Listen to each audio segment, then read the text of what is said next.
গণহত্যার মামলায় অভিযুক্ত শেখ হাসিনা তার বিচারের রায় আর কয়েকদিনের মধ্যেই প্রকাশ হবে। এর মধ্যে আওয়ামী লীগ সেটা প্রোটেস্ট হিসেবে নানা কর্মসূচি নিয়েছে, কিন্তু শেখ হাসিনা নিজেও কিন্তু বসে নেই। তিনি গণমাধ্যমে বলছেন যে গণ অভ্যুত্থানের প্রাণহানির ঘটনায় তিনি দোষ স্বীকার করছেন, এমন একটা শিরোনাম আনন্দবাজার পত্রিকার বরাত দিয়ে মানবজমিন করেছে যে অভ্যুত্থানে প্রাণহানির ঘটনায় দোষ স্বীকার হাসিনার। আসলে কি দোষ স্বীকার করেছেন তিনি?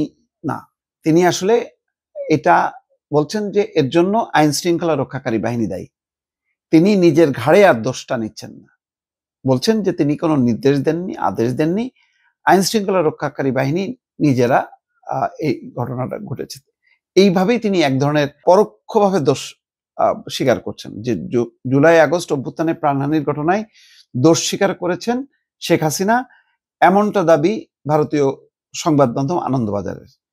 রাজনৈতিক নেতৃত্বও দায়ী। বাংলাদেশের প্রথম বাংলাদেশ ছাত্র আন্দোলন পর্বে হত্যাকাণ্ডের জন্য প্রথমবার দোষ স্বীকার করলেন হাসিনা শিরোনামে প্রতিবেদনে বলা হচ্ছে, গণবিক্ষোভের জেরে ক্ষমতা হারানোর 15 মাস পর প্রথমবার সংবাদ মাধ্যমের মুখোমুখি হয়ে দায় এড়িয়েছিলেন তিনি, কিন্তু এইবার বৈষম্য বিরোধী ছাত্র আন্দোলনের সময় বহু মানুষের প্রাণহানির ঘটনায় কার্যত দোষ স্বীকার করলেন বাংলাদেশের ক্ষমতাচ্যুত প্রধানমন্ত্রী তথা আওয়ামী লীগ সভানেত্রী শেখ হাসিনা।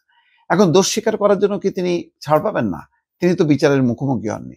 সুতরাং এই দোষ স্বীকারটা হয়তো রাজনৈতিকভাবে অনেকে বলতে পারে যে না, তিনি তো দোষ স্বীকার করছেন, এটা তো আইন শৃঙ্খলা রক্ষাকারী বাহিনী ভুল হয়েছে, এরকম তো হইতেই পারে, এই জন্য শেখ হাসিনা তো বলেননি যে তোমরা করো, বরং মানে আইন শৃঙ্খলা রক্ষাকারী বাহিনী ভুল করেছে এটা তিনি বলতে চাচ্ছেন। গত বছরের 5ই আগস্ট ঢাকা ছেড়ে দিল্লিতে চলে যান, সেই থেকে ভারতে অজ্ঞাতবাসে রয়েছেন তিনি।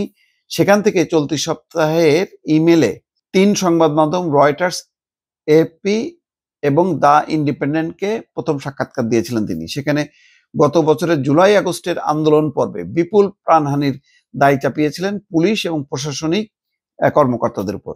নাম প্রকাশ না করে অভিযোগের আঙুল তুলেছিলেন বিদেশি চক্রান্ত এবং আন্দোলনকারীদের একাংশের দিকেও।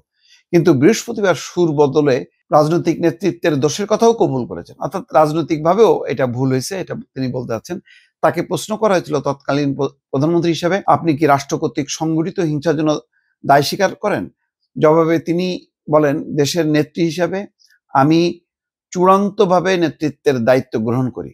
হত্যাকাণ্ডের জন্য আইন শৃঙ্খলা বাহিনী নিশানা করে তিনি বলেন, আমি নিরাপত্তা বাহিনীকে পদক্ষেপের নির্দেশ দিয়েছিলাম। এই অভিযোগ মৌলিকভাবে ভুল। প্রাণহানি বা আইন শৃঙ্খলার আরো অবনতির উদ্দেশ্যেই পরিকল্পিতভাবে হত্যাকাণ্ড চালানো হয়েছিল বলে অভিযোগ করেন তিনি।